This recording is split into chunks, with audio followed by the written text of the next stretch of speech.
Hello everyone, আমি সুমনা বাগচি। সময় আপডেটসে আপনাদের সকলকে অনেক অনেক শুভেচ্ছা এবং ভালোবাসা জানাই। নিশ্চয়ই সবাই খুব ভালো আছেন। আজকে যে বিষয়টা নিয়ে কথা বলবো সেটা হচ্ছে ভালো লাগছে না। এখন দেখবেন প্রত্যেকের মুখেই একটা বিশেষ কথা যে আমার ভালো লাগছে না, আমার কিছু করতে ইচ্ছা করছে না।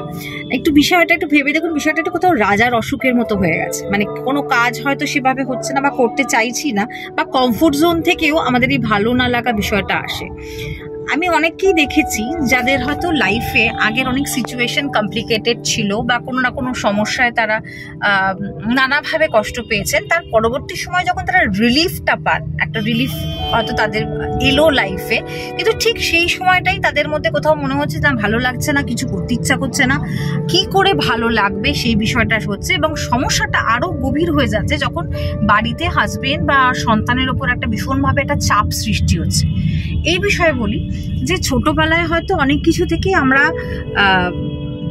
করতে পারি না, বা আমাদের হয়তো সেই সিচুয়েশন থাকে না নিজেদের সমস্ত কিছু ইচ্ছা আমরা পূরণ করতে পারবো। এরকম অনেক ঘটনা ছোটবেলায় থাকে এবং এটা হয়েওছে।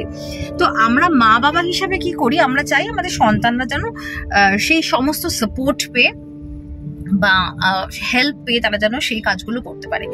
এইখানে একটা মাইনাস পয়েন্ট হয়ে যাচ্ছে। এখানে একটা ব্যতিক্রমী বিষয়টা চলে আসছে যে এই ভাবনাটা কিছুটা ওদের উপর আমরা ইম্পোজ করে ফেলছি বা চাপিয়ে ফেলছি। বাচ্চাদের মধ্যে কি হচ্ছে, আমরা প্রেশার ক্রিয়েট করছি, না তোমাকে এটা করতেই হবে।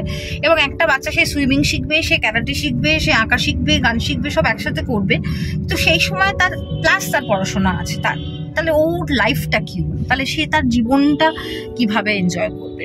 এই বিষয়গুলো মানে কাউন্সিলিং মাধ্যমে দেখতে পাচ্ছি যে এই বিষয়গুলো ভীষণভাবে মানে গভীরতম ক্ষত হিসাবে কিন্তু শুরু হয়েছে। এবং ভালো লাগছে না বিষয়টা না, দেখবেন বাড়িতে সবার মধ্যেই হচ্ছে, ছড়িয়ে পড়ছে। একটা বাচ্চা ছেলেও মুখে বলছে হয়তো ভালো লাগছে না, একজন গৃহিণী বলছেন ভালো লাগছে না, ভালো লাগছে না, ভালো লাগছে না। কিন্তু কেন ভালো লাগছে না, তার কারণ কি, কিভাবে ভালো না লাগাটাকে আমরা ওভারকাম করব, সেটার কোনো রকম চেষ্টা বা কি বলবো, মানে হয়তো হলো কাউন্সিলিং হলো, এসে কথা বললেন, কিন্তু তারপর যখন আমরা কিছু বিষয় বলে দিই যে এগুলো করুন, চেষ্টা করুন, আমরা তো বলি যে এগুলো করে দেখতে পারেন, আপনি হয়তো ভালো থাকতে পারেন, কিন্তু সেটাও তিনি করতে পারছেন না।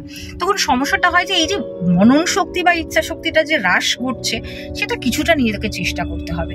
আমরা সবসময় এটা জানি যে মনন শক্তি খুব ইম্পর্টেন্ট। মন আমাদের কিন্তু বড় সাপোর্টার বলতে পারে। জীবনে সব থেকে মনের জোরেই আমরা সবকিছু করি। সে পরীক্ষা বলুন, জীবনের সমস্ত কঠিন পদক্ষেপ গ্রহণ বলুন, সে মনই আমাদের সাপোর্ট করে।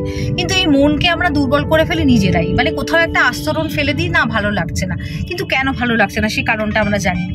কিন্তু ট্রাই করুন, একটু চেষ্টা করুন যে ভালো লাগাতে। দেখুন, আপনি রোজ যদি মলে যান, রোজ যদি ভালো খাবার খান, রোজ মুভি দেখেন, তাহলে দেখবেন একটা একঘেয়েমি হয়ে যায়। মানে আমি খুব সত্যি কথা বলছি, ছোটবেলায় হয়তো আমরা মানে বছরে 2-3 বার রেস্টুরেন্টে যেতাম, বা সিনেমা দেখাটাও সেই খুবই কম হতো। তো তাও আমরা কোথাও ভালো থাকতাম, আমরা থাকতে জানতাম ছোট ছোট ইচ্ছাগুলো পূরণ মাধ্যমে। কিন্তু এখন আমরা এত কিছু সবকিছু পেয়ে যাচ্ছি, একটা কমফোর্ট জোন আমাদের এমনভাবে আঁকড়ে ধরে রেখেছে যে আমাদের আর ভালো লাগাটা আসছে না। মানে আমরা সবই পাচ্ছি হাতের কাছে, যেটা আমি করতে পারি খুব ইজি, কিন্তু আমার তাতে ভালো লাগছে না। এবার একটু অন্যরকম কাজ করা যাক, অন্যরকম ভাবে নিজেকে ভালো লাগানো যাক। আচ্ছা, চেষ্টা করুন। মানে আমি বলবো যে একটুখানি মাঠে হাঁটুন, মাটিতে পা দিন, দেখবেন মাটির সাথে একটা অন্যরকম অনুভূতি থাকে, এটা খুব ভালো লাগা। একটা ধরুন ভেজা ঘাসে, এখনই যে ওয়েদার, একটু ভেজা ঘাসে হাঁটলেন, আপনি ভীষণ ভালো একটা ফিল করলেন। তারপর ধরুন একাই কোথাও একটু একাই গেলেন, সেটা ধরুন কোনো সামান্য জায়গায় বা রাস্তায় একটু হাঁটলেন, কিছু লিখলেন, কিছু গান গাইলেন, কিছু আঁকলেন। কাজের পাশেও এগুলো তো খুব ইম্পর্টেন্ট, নিজের জন্য নিজের ভাবনাগুলোকে কিছুটা পজিটিভ ওয়েতে আন। এবার বাড়িতে বাচ্চা স্বামী রয়েছে, তাদের সবসময় যেটা তারা ভাবে যেটা ন্যাগিং জায়গায় চলে যাচ্ছে।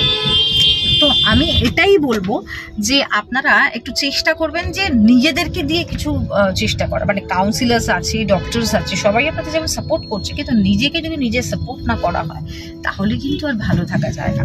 ছোট ছোট পদক্ষেপ আপনাদের বললাম, লিখুন, যা ইচ্ছা হচ্ছে লিখুন। আচ্ছা, নিজেরা এমনি ভয়েস নোট করে কিছু কথা বলতে পারেন, সেগুলো সেভ করে রাখতে পারেন, কোনো আঁকতে পারেন। এগুলো না একটা ক্রিয়েটিভিটি যেগুলো আমাদেরকে ভালো রাখে, সুস্থ রাখে। তো চেষ্টা করুন বন্ধুরা। আবার কথা বলবো, ভালো থাকুন, সুস্থ থাকুন।